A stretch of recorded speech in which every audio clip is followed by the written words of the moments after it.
नमस्कार दोस्तों, स्वागत है आपका अपना YouTube चैनल एजुकेशन अभी पर। दोस्तों, आज हम फिजिक्स का पार्ट 2 लेकर के आए हैं, जिसमें 30 के आगे के क्वेश्चन हम लोग इसमें देखेंगे। तो दोस्तों चलिए क्वेश्चन स्टार्ट करते हैं और वीडियो को पूरा देखिएगा। वीडियो अच्छा लगे तो लाइक, सब्सक्राइब और शेयर करना ना भूलें।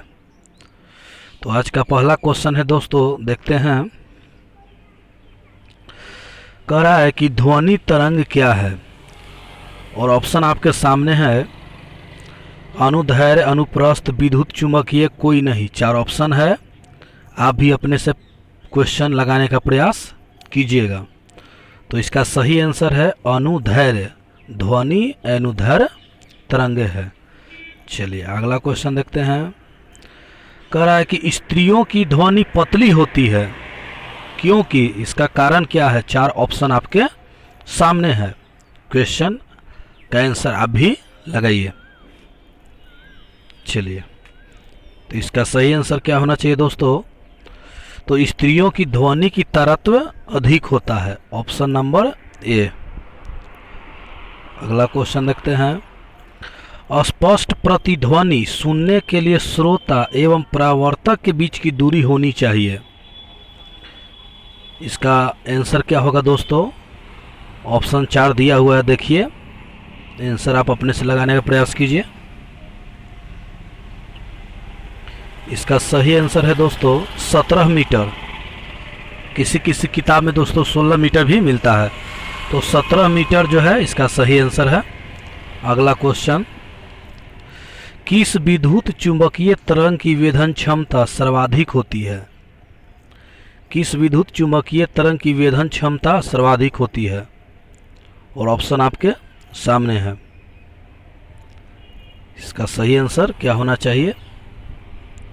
चलिए देखते हैं। गामा किरण।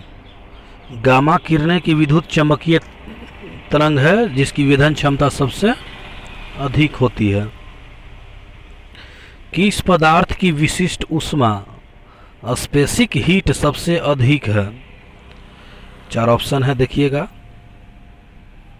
इसका सही आंसर होना चाहिए पानी। पानी की विशिष्ट ऊष्मा सबसे अधिक है। न्यूनतम संभव ताप है, यानी कहने का मतलब है कि न्यूनतम ताप जो है सबसे कम कितना है न्यूनतम। तो इसका सही आंसर है माइनस में है। इसका सही आंसर है 273 डिग्री।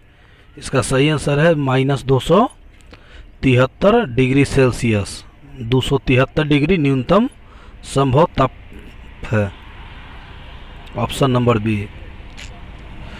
ठोस में ऊष्मा का संचरण मुख्यतः किस विधि से होता है। 4 ऑप्शन सामने आपके। विकिरण, संवहन, चालन। इन विधियों से क्या होना चाहिए दोस्तों। तो चालन विधि से। ठोस में ऊष्मा का संचरण चालन विधि से होता है। अगला क्वेश्चन। उबलते जल की अपेक्षा भाप से जलने पर अधिक कष्ट होता है, क्योंकि जल की अपेक्षा भाप की गुप्त ऊष्मा क्या होती है। 4 ऑप्शन अधिक होती है।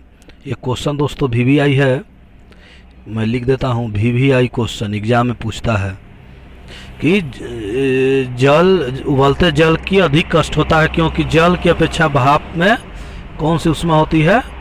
तो इसका सही आंसर है क्या होता है, अधिक होता है। गुप्त ऊष्मा अधिक होता है। चलिए अगला क्वेश्चन। सूर्य से पृथ्वी पर ऊष्मा का संचरण किस विधि द्वारा होता है। तो VVI क्वेश्चन है दोस्तों, एक एग्जाम में क्वेश्चन पूछा है। ये भी VVI क्वेश्चन है। जितने भी यहाँ क्वेश्चन हो रहे हैं सब इम्पोर्टेंट क्वेश्चन है। पिछले परीक्षाओं में जितने भी क्वेश्चन पूछे हैं वही क्वेश्चन हम आपको यहाँ करवा रहे हैं। तो चलिए देखते हैं इसका आंसर। सूर्य से पृथ्वी पर ऊष्मा का संचरण किस विधि से होता है। तो विकिरण विधि से। जैसा कि इसको याद करने का तरीका है कि ऊपर से किरण आता है, यानी सूर्य का किरण, तो वही विकिरण विधि से। अगला क्वेश्चन। प्रकाश होता है प्रकाश होता है। 4 ऑप्शन आपके सामने हैं, इसका आंसर लगाइएगा क्या होना चाहिए दोस्तों। प्रकाश होता है, तो इसका सही आंसर है अ एवं स दोनों, यानी ऑप्शन नंबर डी।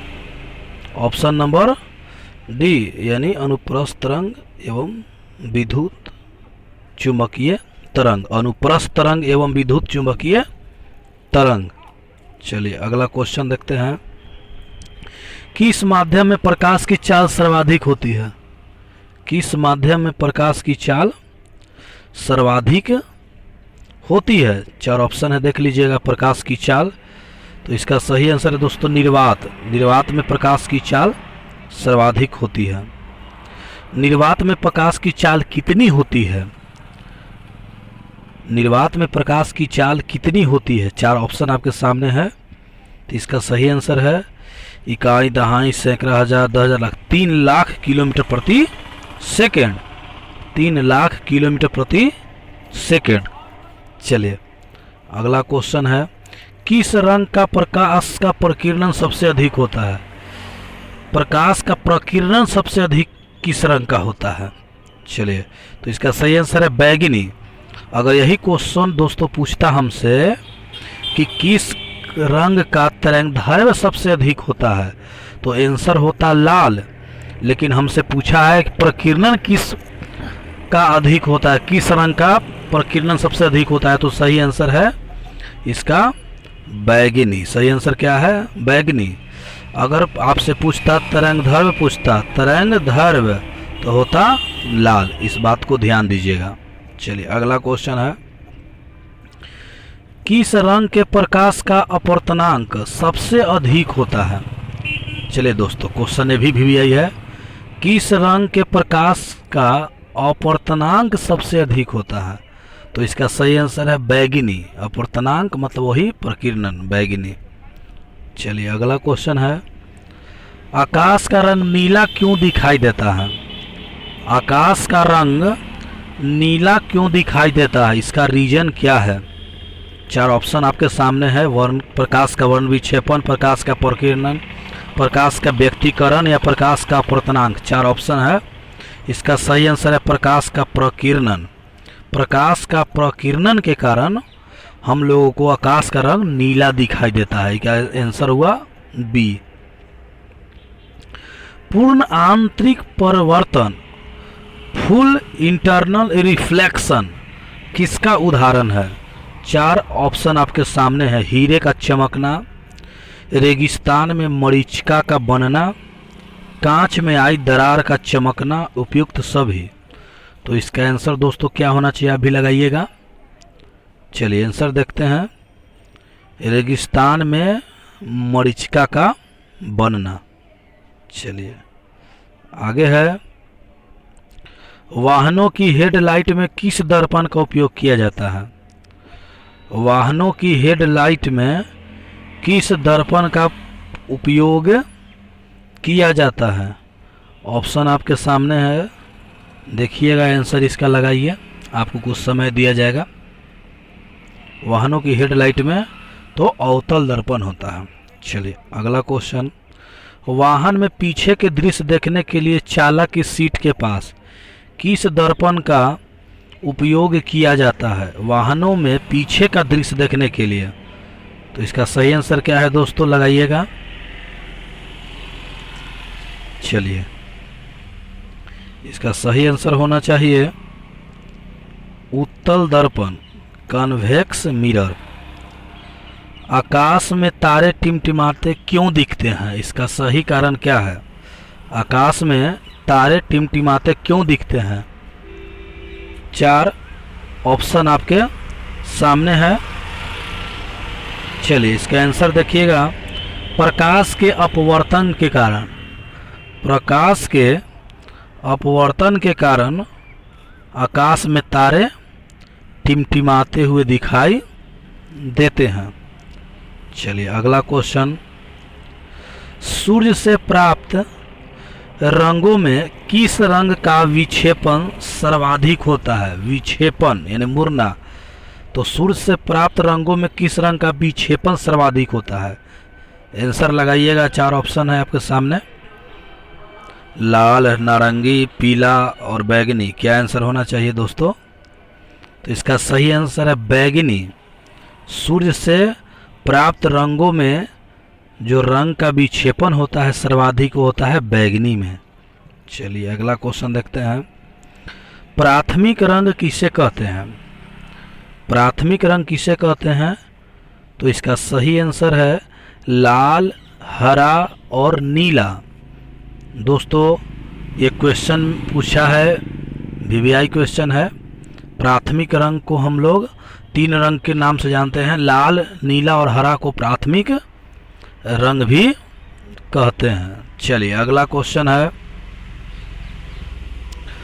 मनुष्य की आंखों में किसी वस्तु का प्रतिबिंब किस भाग पर बनता है?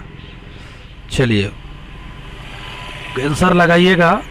मनुष्य की आंखों में किसी वस्तु का प्रतिबिंब किस भाग पर बनता है? तो इसका सही आंसर है दोस्तों आँख की रेटिना पर। वस्तु का प्रतिबिंब जो है मनुष्य की आंखों में आँख की रेटिना पर बनती है। चलिए अगला क्वेश्चन। निकट दृष्टि दोष को दूर करने के लिए किस लेंस का उपयोग किया जाता है? निकट दृष्टि दोष को दूर करने के लिए किस लेंस का उपयोग किया जाता है? ऑप्शन आपके सामने है। चलिए इसका सही आंसर है दोस्तों अवतल लेंस। अवतल लेंस का प्रयोग करते हैं इसका उपयोग करने के लिए। इसका एक ट्रिक है दोस्तों कि आपसे पूछ रहा है निकट, निकट, अगर आपसे पूछ दे दूर तो दूर 2 अक्षर का शब्द है तो दू का आंसर होगा 3 उत्तल, और 3 बड़ा है तो 3 का आंसर होगा अवतल। इसको ऐसे भी याद रख सकते हैं कि 3 का आंसर 4 और 2 का आंसर 3 अंक शब्द में होना चाहिए। चलिए तो इसका सही आंसर क्या है दोस्तों? तो इसका सही आंसर है अवतल। अगला क्वेश्चन इसका क्या होना चाहिए? अगला देखिएगा। दूरदृष्टि दोष हाइपरमेट्रोपिया दूर करने के लिए किस लेंस का उपयोग किया जाता है? दूरदृष्टि दोष, इसको इंग्लिश में कहते हैं हाइपरमेट्रोपिया और निकट को कहते हैं मायोपिया। तो इसका आंसर होना चाहिए दोस्तों, अभी ट्रिक मैंने आपको बताया है, तो इसका सही आंसर है उत्तल। इसका सही आंसर है उत्तल लेंस का हम लोग प्रयोग करते हैं। चलिए अगला क्वेश्चन देखेंगे। समान आंख के लिए स्पष्ट दृष्टि की न्यूनतम दूरी कितनी होनी चाहिए? तो इसका सही आंसर है दोस्तों, बेसिक क्वेश्चन है एकदम, आप लगा सकते हैं आसानी से। इसका सही आंसर है 25 सेंटीमीटर न्यूनतम दूरी है। स्पष्ट दृष्टि की न्यूनतम दूरी 25 सेंटीमीटर। अंतरिक्ष यात्री को आकाश का रंग कैसा दिखाई देता है? बहुत आसान क्वेश्चन दोस्तों, बहुत आसान क्वेश्चन। आप लोग अगर पढ़े हैं तो लगाइए। अंतरिक्ष यात्री को आकाश का रंग कैसा दिखाई देता है? तो इसका सही आंसर है काला। चलिए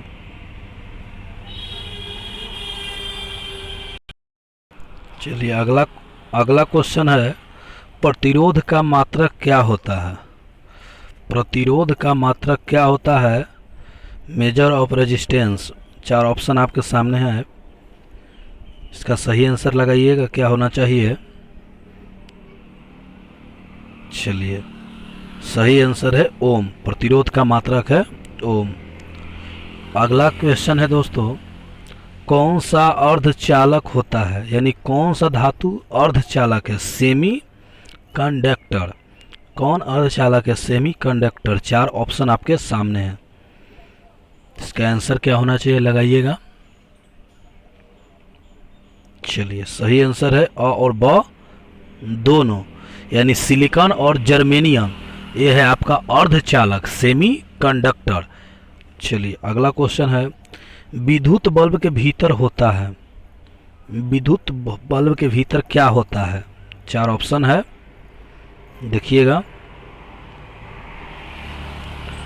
तो इसका सही आंसर है निष्क्रिय गैस भरी होती है। निष्क्रिय गैस, उसको फोड़िएगा तो आपको बहुत आवाज करेगा बॉल। निष्क्रिय गैस भरी होती है। अगर बॉल जल रहा है, उस फूट एक बार फूट जाए तो बहुत आवाज़ करती है। अगला क्वेश्चन है, बिजली के फ्यूज का तार किससे बना होता है? बिजली के फ्यूज का तार किससे बना होता है? तो बिजली के फ्यूज का तार बना होता है, ऑप्शन आपके सामने देखिएगा, इसका सही आंसर है तांबा और टीना। तांबा और टीना जो है इसका मिश्रण से मिल के बनता है आपका फ्यूज का तार। ट्रांसफार्मर एक ऐसा यंत्र है जो कैसे काम करती है? 4 ऑप्शन आपके सामने है, देखिएगा, लगाइएगा आंसर। ट्रांसफार्मर किस तरह से कार्य करती है? तो इसका सही आंसर उपयुक्त सब ही। 4 ऑप्शन दिए हुए हैं। उच्च एसी वोल्टेज को निम्न एसी वोल्टेज में बदलता है, निम्न एसी वोल्टेज को उच्च एसी वोल्टेज में बदलता है, सिर्फ एसी प्रतिवर्ती धारा प्रयुक्त होता है। सही आंसर है दोस्तों, यानी इससे हम डीसी नहीं कर सकते हैं। ट्रांसफार्मर जो है उस एसी से एसी ही करते हैं, चाहे वो निम्न से उच्च वोल्टेज हो, चाहे उच्च से निम्न वोल्टेज हो।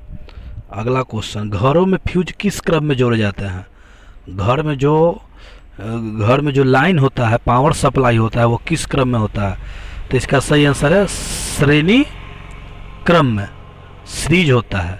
अगर पैरेलल होगा दोस्तों तो एक अगर पंखा या एक बॉल बूथ जाएगा तो पूरे घर की लाइट चली जाएगी, कोई पंखा और कोई बॉल नहीं जलेगा।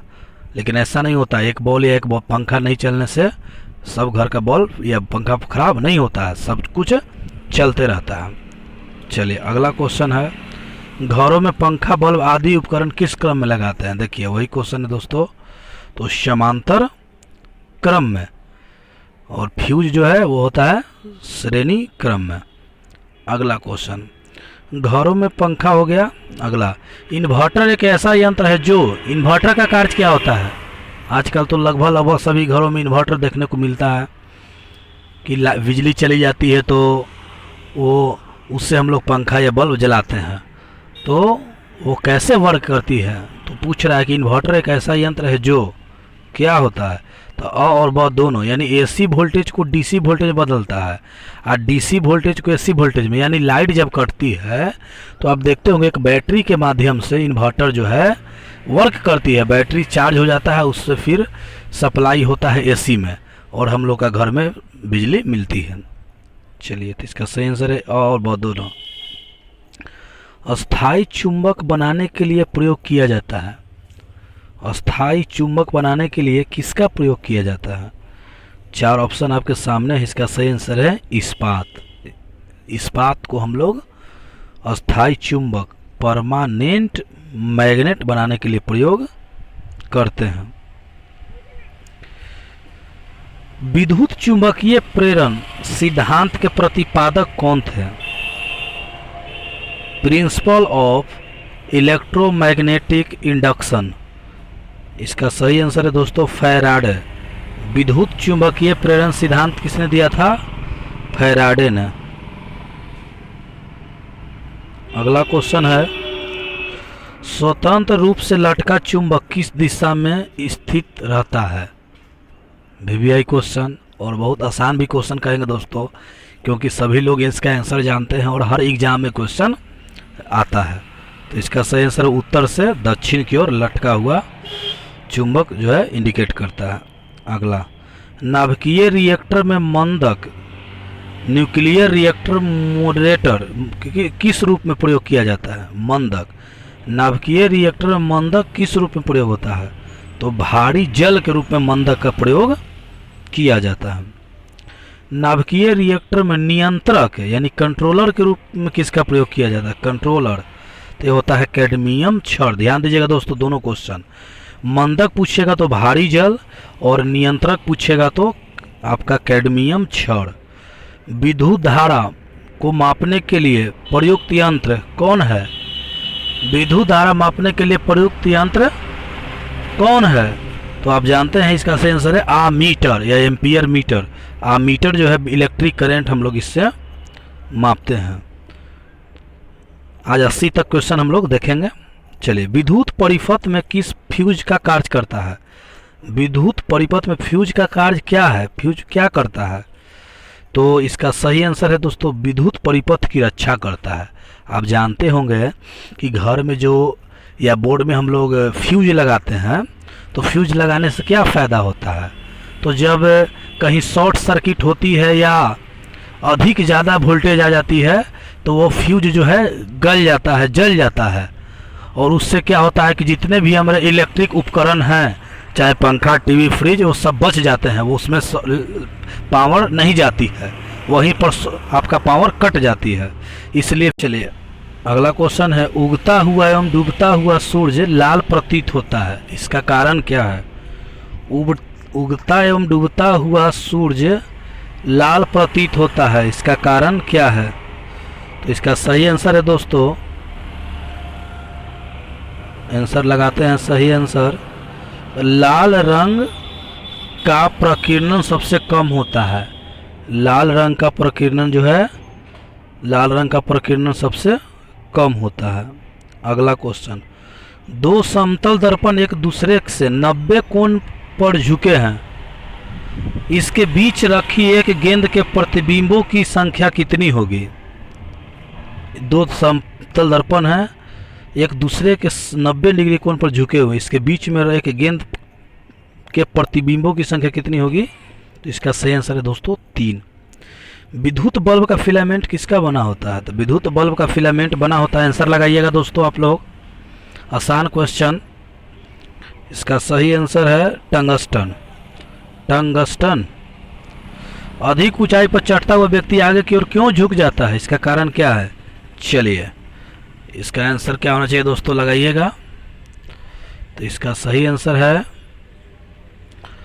स्थायित्व बढ़ाने के लिए, यानी कहने का मतलब है कि अपना स्थिरता को बनाए रखने के लिए ऊंचाई पर चढ़ता हुआ व्यक्ति आगे की ओर झुक जाता है। प्रकाश वर्ष इकाई है, लाइट ईयर किसका इकाई है? तो इसका सही आंसर है दूरी का।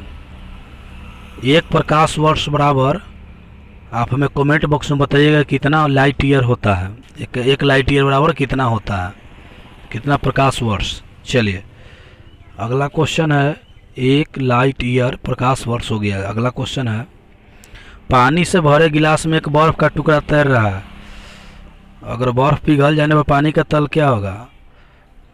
तो इसका सही आंसर है अपरिवर्तित रहेगा, क्योंकि आप जैसा कि जानते हैं कि किसी भी लोटा या गिलास में कोई भी चीज़ हम ऊपर से नाते हैं तो जितना पानी गिरना होता है वह पहले ही गिर जाता है। तो वही करा कि बर्फ़ को हम डाल दिए तो जितना पानी गिरना था वो पानी तो गिर गया, उसके बाद जो बचा वो स्पेस जितना अपना लेना था स्पेस ले लिया, उसके बाद जो बचा वो अब पिघलने के बाद जो है उसका कवर कर लेगा, वो गिरेगा नहीं। तो नहीं कह रहा है कि अपरिवर्तित रहेगा। स्वतः चालित गाड़ियों में लगे ब्रेक किस प्रकार व्यवस्थित होती है? स्वतः ऑटोमेटिक जो है स्वतः चालित गाड़ियों में लगे ब्रेक किस प्रकार व्यवस्थित होता है? इसका सही आंसर है हाइड्रोलिक ब्रेक होता है। चलिए आज के लिए इतना ही, फिर मिलते हैं नेक्स्ट वीडियो में, तब तक के लिए धन्यवाद। वीडियो अच्छा लगे तो दोस्तों लाइक शेयर सब्सक्राइब करना ना भूलें, और चैनल को ज़रूर सब्सक्राइब कर दीजिए, क्योंकि ऐसा रोज़ वीडियो आपको देखने को, प्रतिदिन वीडियो देखने के लिए मिलेगा। धन्यवाद।